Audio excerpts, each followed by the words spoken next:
Good afternoon students. आज हम आईएमईटी chapter 6 पढ़ेंगे। आईएमईटी सब्जेक्ट में चैप्टर 6 जिसका टॉपिक आगे का रहेगा वो कंटिन्यू करते हैं हम।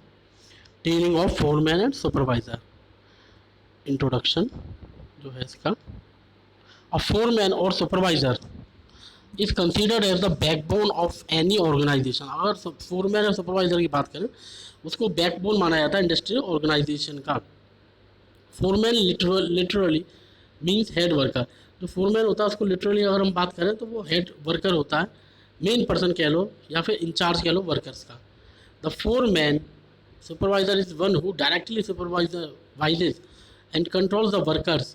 जो फोरमैन कह लो या सुपरवाइजर कह लो वो डायरेक्टली जो है सुपरवाइज करता है वर्कर्स जो इसके नीचे सबॉर्डिनेट्स हैं वो काम कर रहे हैं, उनको कंट्रोल भी करता है और gets them execute the production work in strict and discipline manner. Strictly उसको फॉलो करता है प्रोडक्शन में प्रोडक्शन वर्क इंक्रीज हो और उसको डिसिप्लिन मैनर में आगे प्रोसेस कराए। He is incharge of worker, या फिर कह सकते हो ये इंचार्ज होता है वर्कर का। They have a central position in any factory. अब फोरमैन या सुपरवाइजर की बात करें तो वो सेंट्रल पोजीशन होता है फैक्ट्री का या इंडस्ट्रियल का, इस्टेब्लिशमेंट का जिसमें इंडस्ट्री है। The foreman is responsible for all the plans made in industry establishment. Foreman जो होता है वो रेस्पॉन्सिबल होता है हर प्लान के लिए जो इंडस्ट्री में इस्टेब्लिश हुई है, इंडस्ट्री जो इस्टेब्लिश हुई है उसके लिए। And the result achieved by extent to which they become good. अब और रिजल्ट देता है अचीव अच्छा करा के जिससे कि वो अच्छा परफॉर्मेंस मिले।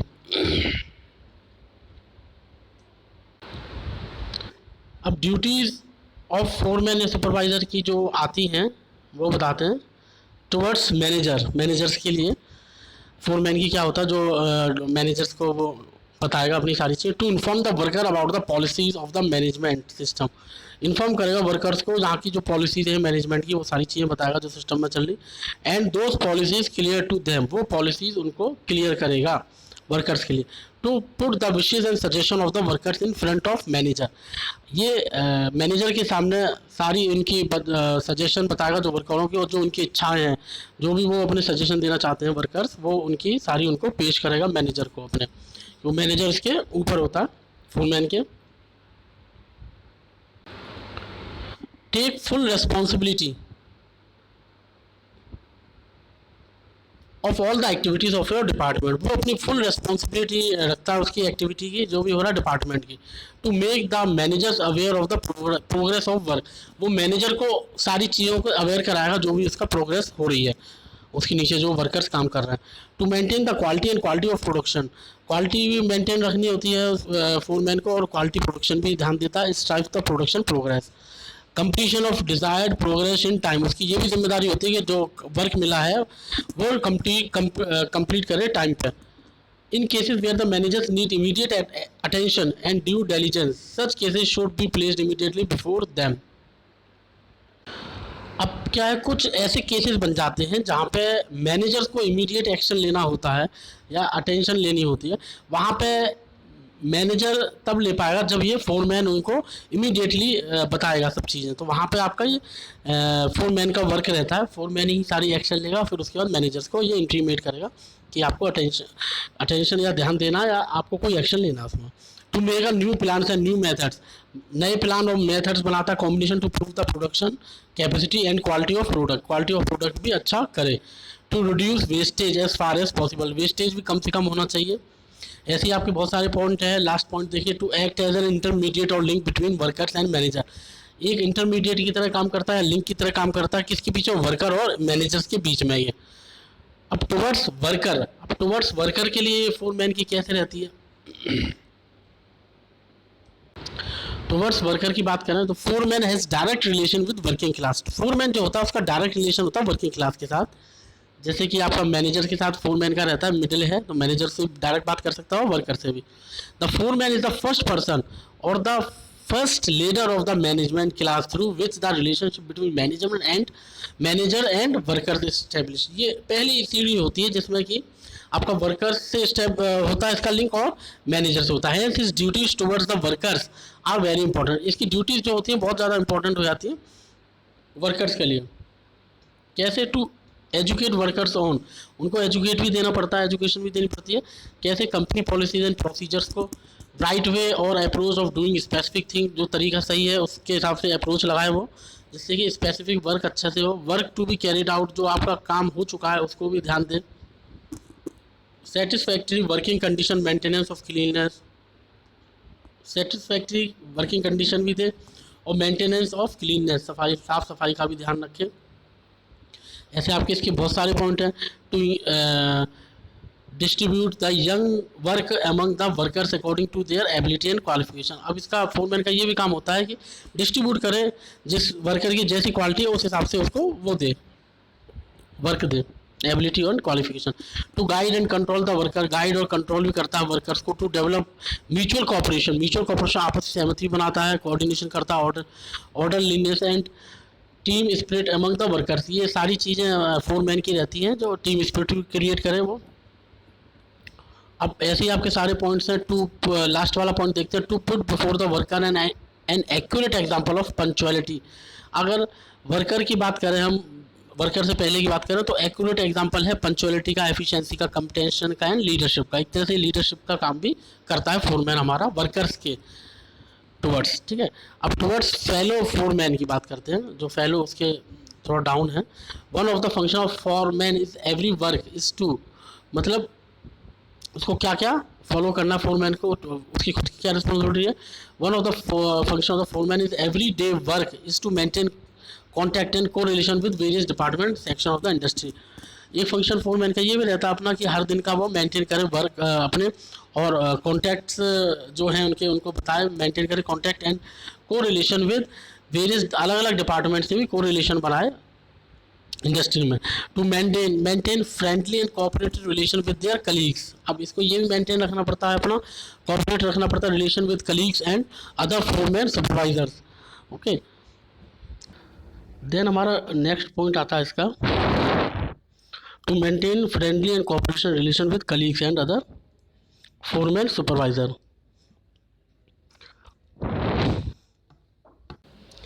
इसमें मेंटेन फ्रेंडली अपीयरेंस रखना पड़ता है आपको और कोऑपरेट करना पड़ता है, आपके जो सहपाठी हैं रिलेशन कोऑपरेशन में उनको मेंटेन करना पड़ता है, कलीग्स आपके जो हैं फोरमैन सुपरवाइजर। लास्ट पॉइंट लेते हैं इसका, repeat and welcome the suggestion of their fellow supervisor. जो उनके फेलो सुपरवाइजर हैं उनको भी रेस्पेक्ट करनी चाहिए, वेलकम करना चाहिए, क्योंकि आपके वो सहपाठी हैं, उनका भी वेलकम करना चाहिए। देन आता है fifth point, neither to interfere in the affair of other department by himself या हरसेल्फ। इसमें यह भी है कि इंटरफियर नहीं करना चाहिए दूसरे डिपार्टमेंट में। Not to allow other department to interfere in their work, नहीं आपको अलाउ करना चाहिए दूसरे डिपार्टमेंट को जो वो इंटरफियर आपके काम में करें। ये सारे फोरमैन के आपके आते हैं। Responsibility to provide necessary information to its partner. इसमें यह भी है कि आपको नेसेसरी इन्फॉर्मेशन भी अपने पार्टनर्स को प्रोवाइड करानी चाहिए। इस तरह के आपके सारे पॉइंट्स हैं, बहुत सारे पॉइंट्स हैं। लास्ट का पॉइंट मैं लेता हूँ, do not allow any kind of malfeasance between their fellow supervisors. तो इस सेंटेंस का ये मीनिंग है कि do not allow any kind of malfeasance between their fellow supervisor. जो फेलो उसके सहपाठी सुपरवाइजर हैं उनके साथ कोई गलत काम ना करे, ठीक है। तो इन सब चीज़ों की भी रिस्पॉन्सिबिलिटी है। टुवर्ड्स वर्क की बात करूँ, designing and planning work, design करना, प्लान वर्क को करना। To provide material etcetera for work, work के लिए आपको प्रोवाइड कराना मटेरियल एक्सेट्रा। अगर टुवर्ड्स वर्क की बात करें तो वर्क में to assist in the selection of suitable substances, assist help करनी आपको कि सेलेक्शन कर सकें कि जो सूटेबल सब्सटेंसेज जो आपको लेना है वो। Proper management of machines and necessary equipments, tools, plants. Proper management होना चाहिए मशीन्स का और नेसेसरी इक्विपमेंट्स जो आपको चाहिए, टूल्स वगैरह और प्लांट्स के लिए। To consult the manager and expert for improvement of equipment and methods of production in the instruments. अब इसमें कंसल्ट भी करना चाहिए मैनेजर और एक्सपर्ट से, जिससे कि इम्प्रूव हो सके आपके इक्विपमेंट्स के और तरीके, मेथड ऑफ प्रोडक्शन इंस्ट्रूमेंट्स में आपके ये काम हो पाए। ऐसे इस तरह के काफ़ी वेरियस पॉइंट्स हैं। टू टेक केयर, लास्ट वाला पॉइंट है, to take care of the least wastage of substances. इसमें यह भी ध्यान देना है वर्क में, काम में, कि आपका वेस्टेज कम से कम हो जो आपके सब्सटेंसेज है या रॉ मटेरियल है। अदर वर्क की बात करें तो टू इंश्योर, पहला पॉइंट है to ensure that the accident is least in his her department. Accident वगैरह जो भी हादसे हो सकते हैं तो वो कम से कम हो, ये सब चीज़ों का इंश्योर होना चाहिए इसको। Strict adherence to safety rules and system, strictly follow करना चाहिए सेफ्टी रूल्स और सिस्टम्स को। To remove the feelings of insecurity and the atmosphere of fear, ये भी रिमूव करना चाहिए आपको। इनसिक्योरिटी अगर है तो वो भी आपकी कम होनी चाहिए। एटमोसफियर में आपके अगर फियर की भावना आ रही है, उस माहौल आपका गंदा हो रहा है, तो उसको भी ध्यान में रखा जाए। इस तरह के इसके काफ़ी पॉइंट्स हैं। To have sufficient first aid information, sufficient first aid सहायता, पहली प्राथमिक सहायता भी होनी चाहिए यहाँ पर। इसके बाद essential qualities of foreman, essential qualities ही कौन कौन सी होती है हमारी फोरमैन की। In modern industries the foreman is not only a qualified, अगर मॉडर्न इंडस्ट्रीज़ की बात करूँ तो फोरमैन जो क्वालिफाइड नहीं होना चाहिए बल्कि स्किल्ड भी होना चाहिए, टेक्निकली एक्सपर्ट और इंजीनियर। बट इस position is also part of that manager, उसकी पोजीशन भी आपकी मैनेजर की तरह ही होती है, जिससे कि ये सब चीज़ें जो जिम्मेदारी मैनेजर की होती है सेम उसी तरह से फोरमैन की होती है। He is the manager comma control and inspector of all the activities of his department, वही उसका मैनेजर होता है जो कंट्रोल करता है, इंस्पेक्ट करता है अपनी एक्टिविटीज़ को डिपार्टमेंट में। Thus his exceptional qualities are expected, इसलिए उसकी एक्सेप्शनल क्वालिटीज़ जो है एक्सपेक्ट की जाती है। It is necessary to include the following qualities, अब ये नेसेसरी हो जाती है कि कुछ क्वालिटीज़ को फॉलो किया जाए, जैसे टेक्निकल क्वालिफिकेशन। तो maintaining the level of production and level of excellent is his her primary responsibility, maintain करना लेवल ऑफ प्रोडक्शन को या लेवल ऑफ एक्सीलेंस को, ये उसकी प्राइमरी रिस्पॉन्सिबिलिटी होती है। फॉर द फोरमैन की बात करें तो for the success of his work it is necessary to have a technical knowledge and ability, success के लिए भी अपने काम में उसको ज़रूरी होती है कि टेक्निकल नॉलेज भी उसको होनी चाहिए अपनी एबिलिटी के हिसाब से। He should have complete technical knowledge of his work, अपने टेक्निकल नॉलेज में होना चाहिए सक्षम। Insufficient knowledge can be harmful for the productivity of the establishment, insufficient knowledge होगी तो वो हार्मफुल होगा प्रोडक्शन ऑफ एस्टेब्लिशमेंट में आपका। इसी तरह के नेक्स्ट पॉइंट में अगर हम बात करें एडमिनिस्ट्रेशन एबिलिटी, एडमिनिस्ट्रेशन एबिलिटी भी होनी चाहिए। एडमिनिस्ट्रेशन एबिलिटी बहुत ज़रूरी है। It is not enough for a foreman to have only technical qualification, technical qualification उसके लिए काफ़ी सफिशिएंट नहीं होती है। Workmanship, knowledge of hard work, ये सब चीज़ें भी चाहिए होती है। He is also the manager of their work and department, वो अपने डिपार्टमेंट में मैनेजर ही कहा जाता है। For the success of industry it is necessary to have a good manager, success होने के लिए अच्छा मैनेजर बनना जरूर है। इसी तरह से एज अ मैनेजर, लास्ट वाला paragraph, as a manager he should observe the work of the workers and listen to their problem carefully and find solution. अगर एज अ मैनेजर की तरफ बात करें हम कि मैनेजर की तरफ वो काम कर रहा है तो उसको वर्कर्स की बात सुननी चाहिए और उनकी प्रॉब्लम को सॉर्ट आउट करना चाहिए केयरफुली। इंस्ट्रक्शंस, थर्ड पॉइंट आता है इंस्ट्रक्शन एबिलिटी टू गिव, उसके अंदर इंस्ट्रक्शन देने की क्षमता भी होनी चाहिए। The foreman must be proficient in instructing, foreman जो होता है वो प्रोफिशिएंट होना चाहिए इंस्ट्रक्ट देने के लिए अपने सबॉर्डिनेट वर्कर्स को। They should give instruction in such a way that the workers are easily understood, इस तरह से इंस्ट्रक्शन देने चाहिए जिससे कि आपके वर्कर हैं आसानी से समझ सकें। They should make the workers understand, उसको वर्कर्स को समझना चाहिए। And educate them in full detail about the methods, अब उसको समझना चाहिए, उसके बाद भी उसको एजुकेट भी करना चाहिए अपने वर्कर्स को, जिससे कि वो मशीन्स पे काम कर रहे हैं, जिन मशीनों पे काम कर रहे हैं, रॉ मटेरियल वगैरह, right manner and right method of working, किस तरह से उन्हें वर्क करना है, सही तरीका क्या है। कंट्रोलिंग कैपेसिटी भी फोरमैन में होनी चाहिए। एज आ मैनेजर की तरह हम बोल सकते हैं फोरमैन को, लेकिन मैनेजर नहीं होता, वो मिडिल होता है बीच का, मैनेजर और वर्कर के बीच में। तो foreman should have such ability to keep the workers control and solve various problem related to them, foreman में ऐसी क्षमता भी होनी चाहिए जो वर्कर को कंट्रोल कर सके और उनकी प्रॉब्लम को सॉर्ट आउट कर सके समय से। He should have the ability to show the right path to the worker, उसके अंदर ऐसी क्षमता होनी चाहिए जिससे कि वो सही राइट पाथ वर्कर्स को दिखा सके, सही दिशा दिखा सके। A foreman should have a such capacity that whenever workers have difficulty in performing their work, foreman में ऐसी क्षमता होनी चाहिए कि जब भी उनके वर्कर्स किसी डिफ़िकल्टी में आते हैं तो they can guide them properly, वो अपने उनको गाइड कर सकें। He should not hesitate to present their high level skills and abilities to the workers, उसको हेजिटेट नहीं करना चाहिए अपना हाई लेवल स्किल्स या एबिलिटी को वर्कर्स में दिखाने के लिए। And must solve their difficulties, उनकी डिफ़िकल्टीज़ को सॉल्व करना चाहिए। इंक्लूजन ऑफ बात करें नीचे हम, inclusion of human quality, human qualities क्या होते हैं, क्या क्या है। The foreman should be a person who is filled with the human qualities, foreman ऐसा होता है जो उसके अंदर ह्यूमन क्वालिटीज़ होते हैं and who can earn respect, जिसको रेस्पेक्ट भी मिलेगी, love and give necessary support to the worker, प्यार दे अपने सपोर्टर जो आपके वर्कर हैं उनको सपोर्ट भी करे जहाँ जहाँ उनको नेसेसरी ज़रूरत पड़ेगी। He his own conduct and behaviour should be such that he becomes an example to the workers, उसका कंडक्ट जो है अपने एंड बिहेवियर जो है अपने वर्कर्स के टुवर्ड्स ऐसा होना चाहिए जिससे कि उसका एग्जाम्पल दिया जाए इंडस्ट्री में। He should have all such qualities so that the laborers believe in him and consider him as a source of inspiration, उसके अंदर ऐसी क्वालिटी होनी चाहिए जिससे कि इसके लेबर हैं वो उस पर विश्वास कर सकें और उसको कंसीडर कर सकें सोर्स ऑफ इंस्पिरेशन। सोर्स वही मतलब उसी के द्वारा इंस्पिरेशन मिल रहा है वर्कर्स को, तो वो अपने इसको गुरु माने जिससे कि वो उसका रेस्पेक्ट करें और उनसे सीखें। He must specific expenses of human behaviour and knowledge of psychology, उसको स्पेसिफिक एक्सपीरियंस भी होना चाहिए ह्यूमन बिहेवियर का और नॉलेज ऑफ साइकोलॉजी भी होनी चाहिए। साइकोलॉजी मतलब वो साइकोलॉजी उस लेबर या वर्कर्स की प्रॉब्लम को चेहरे से देख के समझ सके कि उनको क्या परेशानी है। The approach must be psychological when solving workers problem, ऐसी अप्रोच होनी चाहिए साइकोलॉजी जिससे कि वर्कर्स की प्रॉब्लम सॉर्ट आउट कर सकें। 7 पॉइंट देखते हैं। The foreman should be hard working himself and encourage working to work hard too, the foreman जो होता है हार्ड वर्किंग खुद में भी होना चाहिए और एंकरेज करे अपने वर्कर्स को जिससे कि वो ज़्यादा से ज़्यादा काम करें। नेक्स्ट पॉइंट हमारा आता है इसमें, his own conduct should be discipline, उसका जो खुद का कंडक्ट है वो भी डिसिप्लिन में होना चाहिए था। He should be strict toward discipline, अपने डिसिप्लिन के टुवर्ड्स उसको स्ट्रिक्ट होना चाहिए। He should always be honest and loyal to the establishment and worker, उसको ऑनेस्ट होना चाहिए और लॉयल होना चाहिए किसके प्रति, अपनी कंपनी के लिए और वर्कर के लिए। And try to earn loyalty from the worker as well, और कोशिश ऐसा करें कि हमारे वर्कर जो हैं वो भी लॉयल्टी के साथ काम करें।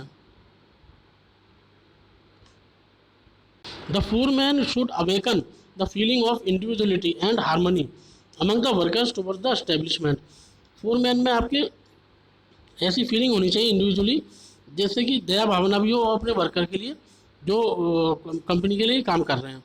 The most important among human qualities being fair, जो इम्पोर्टेंट जो बात है ह्यूमन क्वालिटी की वो फेयरली काम करना चाहिए, फेयरली वर्क होना चाहिए जिससे कि वर्कर्स को प्रॉब्लम ना आए। ऐसे इसके बहुत सारे पॉइंट्स हैं। ही शुड 14 पॉइंट बता रहा हूँ। ही should have clear knowledge of responsibility and rights of himself and other concern officers, उसके अंदर उसको जो है क्लियर नॉलेज होनी चाहिए अपनी जिम्मेदारी से और जो उसके राइट्स हैं अपने हिमसेल्फ अपने लिए और कंसर्न ऑफिसर के प्रति। सुपरविजन एबिलिटी, फिर पॉइंट आता है, is it very important to the foreman to keep workers make control and supervise them, supervision quality भी होनी चाहिए जिससे कि वो वर्कर्स को सुपरवाइज कर सके और उनको कंट्रोल कर ले। कुछ कंसंट्रेट होता एरिया होता सुपरवाइजर हैं हमारे कौन कौन से, supervision related to finance, supervision related to punctuality, supervision related to quality of the product. अब हर एक को मैं ब्रीफली बताता हूँ। सुपरविजन रिलेटेड टू फाइनेंस में क्या होता है हमारा, the foreman must have knowledge of cost related knowledge of production, foreman को नॉलेज होनी चाहिए कॉस्ट रिलेटेड नॉलेज प्रोडक्शन की, कितना उसको जो आया है रॉ मटेरियल वो बर्बाद ना हो या प्रोडक्शन का ध्यान दे कॉस्ट में। He should consider appropriate means and measures to reduce production cost कम से कम हो जाए, इस चीज़ को भी वो उसको ध्यान में रखना होता है। And should also consider possibility of achieving maximum profit, वो ये भी कंसिडर करें कि मैक्सिमम से मैक्सिमम प्रॉफिट हो, प्रोडक्शन कॉस्ट कम आए और प्रॉफिट हमें ज़्यादा से ज़्यादा होना चाहिए। Achievement of maximum profit at minimum production cost is essential, कम से कम लागत पे आपका ज़्यादा से ज़्यादा प्रॉफिट हो ये ज़रूरी होता है फॉर अ सक्सेसफुल इंडस्ट्री के लिए। अब सुपरविजन रिलेटेड टू पंचुअलिटी की बात करते हैं हम। The foreman should not allow time to be wasted and can do this by reducing the unnecessary fatigue of the worker, foreman का ये भी रेस्पॉन्सिबिलिटी होती है कि वो अलाउ नहीं करे जैसे कि समय बर्बाद हो अपने वर्कर्स को, जिससे कि अननेसेसरी थकान ना हो वर्कर को, उनको कोई ऐसा काम नहीं दिया जाए जो अननेसेसरी थकान हो, जो जैसा काम है उसी काम से उनको आगे चलना है। Making full use of their time and using all machines, machines का ज़्यादा से ज़्यादा यूज़ करो। ऐसा नहीं कि मशीनरी हमारे पास अवेलेबल है और वर्कर्स जो है विदाउट मशीन से हैंड से ही अपने वो काम करने में लगे हैं, तो उससे क्या टाइम वेस्ट होगा और प्रोडक्शन भी डिक्रीज होगा आपका। तो ये सब चीज़ें बहुत ध्यान में रखनी पड़ती हैं सुपरविजन में। Supervision related to the quality of the product, the foreman should always keep an eye on the quality of product. Foreman जो है उसको हमेशा आंखें गड़ा के रखना पड़ता है जहाँ पे क्वालिटी ऑफ प्रोडक्ट हो रही है। One should always pay attention to it, उनको पे अटेंशन रखना चाहिए, because only the quality of material elevates the reputation of the company. क्योंकि क्वालिटी और जो प्रोडक्शन की है वो अगर एलिवेट मतलब हट गई, वहाँ से ख़राब हो गई, तो कंपनी पे आपका कंपनी का लॉस होगा और रेपुटेशन भी ख़राब होगी। Therefore the foreman should inspect the product during the manufacturing process, उसको इंस्पेक्शन खुद ही करना पड़ेगा जब वो मैन्युफैक्चरिंग हो रही है प्रोडक्ट की या प्रोसेस की itself, and try to maintain good quality level according to the prescribed standard, जो प्रिस्क्राइब्ड स्टैंडर्ड कंपनी के हैं उसके हिसाब से उसको क्वालिटी लेवल मेंटेन रखनी है। रेस्पॉन्सिबिलिटी ऑफ फोरमैन या सुपरवाइजर क्या है? The quality and function of a foreman have been described earlier. Based on this, his responsibility can be clearly understood. Some of responsibility कौन कौन सी है हमारी? पहली है आपकी to keep the production consult and smooth, जो प्रोडक्शन कॉन्स्टेंट है उसको कांस्टेंट रखे और स्मूथली रन हो। Maintaining high level of production and quality, high level production रखे और क्वालिटी भी बेहतर होनी चाहिए। एनहेंसिंग प्रोडक्शन कैपेसिटी को भी बढ़ाए वो। To make the workers aware of the policies and scheme, worker को समय समय पर पॉलिसी और स्कीम के बारे में बता देना चाहिए कंपनी में क्या क्या है। To divide the work among the workers according to the qualification, workers जो हैं उनकी जो क्वालिफिकेशन है उसके हिसाब से उनका काम डिवाइड कर देना चाहिए। Directing and guiding workers, directing and guiding, समय समय पर डायरेक्शन भी देना चाहिए और गाइड करना चाहिए वर्कर्स को कि कैसे उनको वर्क करना। टू ट्रेन वर्कर्स, वर्कर्स को ट्रेन भी करना चाहिए। 11 पॉइंट देखते हैं, to provide good working condition to the worker, उनको गुड वर्किंग कंडीशन भी प्रोवाइड करानी चाहिए वर्कर्स को। अगर वर्कर्स को गुड कंडीशन प्रोवाइड नहीं होगी, एटमोसफियर खराब नहीं होगा, एटमोसफियर अच्छा नहीं होगा, तो वो वर्कर काम नहीं कर पाएंगे और उसमें सब प्रोडक्शन पर इफेक्ट पड़ेगा। प्रॉपर अरेंजमेंट ऑफ इक्विपमेंट का प्रॉपर होना चाहिए, मशीनरी पार्ट्स, रॉ मटेरियल, ये सब चीज़ें वर्कर्स को प्रोवाइड कराना चाहिए, जिससे कि अगर नहीं कराएंगे तो वो वर्कर्स काम नहीं कर पाएंगे, उससे ऑटोमेटिकली टाइम वेस्ट होगा। To establish good relation between manager और वर्कर, मैनेजर और वर्कर्स के साथ रिलेशनशिप भी अच्छा रखना चाहिए। जैसे हमारे इसके बहुत पॉइंट हैं। To promoting workers 23, promoting workers in a fair manner and being impartial in every situation, उनको नेसेसरी वर्कर्स को प्रमोट करना चाहिए फेयर मैनर में और हर सिचुएशन में उनको लड़ने की वो देनी चाहिए क्षमता, जिससे कि वो उसको हर हालात में वो उसको कंटिन्यू कर सकें, उसके वर्क को सफ़र ना हो। इस तरह से काफ़ी पॉइंट्स है। To check whether the production is done as the per goal, जो आपका गोल था उसके हिसाब से प्रोडक्शन हुआ कि नहीं हुआ, ये सब चीज़ें देखनी चाहिए। Informing workers about the correct use of equipment machine, उनको वर्कर्स को यही बताना चाहिए करेक्ट यूज़ कैसे करना चाहिए इक्विपमेंट्स को, मशीन्स को। Explain proper methodology to worker in detail, उनको प्रॉपर मैथोलॉजी बतानी चाहिए किस तरह से उनको काम करना है डिटेल में। अब नेक्स्ट हम manager and executive training development के बारे में पढ़ेंगे।